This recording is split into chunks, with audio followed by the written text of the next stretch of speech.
அனைவருக்கும் வணக்கம். சற்று முன் கிடைத்த முக்கிய அறிவிக்கும்படி தமிழகத்துல 12 நாட்களுக்கு பள்ளிகளுக்கு மட்டும் விடுமுறை. இதை பத்தி தான் பிரீஃபா பார்க்க போறோம். எந்தெந்த மாவட்டத்துக்கு கனமழை மற்றும் மிதமான மழைக்கும் வாய்ப்பு இருப்பதா இந்த செய்தி கூட பார்க்க போறோம்.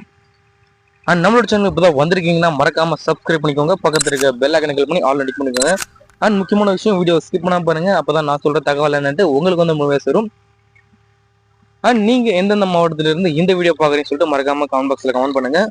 குறிப்பாக இந்த செய்திக்குள்ள என்ன சொல்ல வராங்கன்னா, 10, 11, 12ஆம் வகுப்பு மாணவர்களுக்கு கடந்த 10ஆம் தேதி தேர்வுகள் தொடங்கியது. மீண்டும் தொடங்கப்படும் என பள்ளிக்கல்வித்துறை அறிவித்துள்ளது. தமிழகத்திலே பள்ளிகளுக்கு மட்டும், அதாவது பள்ளி மாணவர்களுக்கு அரையாண்டு தேர்வு நடைபெற்று வருகின்றன. இதுல பாத்தீங்கன்னா 10வது, 11வது, 12ஆம் வகுப்பு மாணவர்களுக்கு கடந்த 10ஆம் தேதி தேர்வுகள் தொடங்கிய நிலையில 6 முதல் 9ஆம் வகுப்பு வரையிலான மாணவர்களுக்கு நேற்று முதல் அரையாண்டு தேர்வுகள் வந்து தொடங்கி இருக்கா சொல்றாங்க. அனைத்து வகுப்புக்கான தேர்வுகளும் வரும் 23ஆம் தேதியோட முடிவடையுது.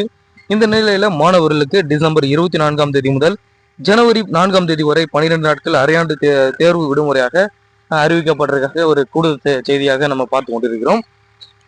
ஸோ விடுமுறை முடிந்தது பாத்தீங்கன்னா ஜனவரி 5ஆம் தேதி வகுப்புகள் மீண்டும் தொடங்கப்படும் எனவும் பள்ளி கல்வித்துறை இந்த செய்திகளுக்குள்ள பிரீஃபாகவும் சொல்லியிருக்காங்க.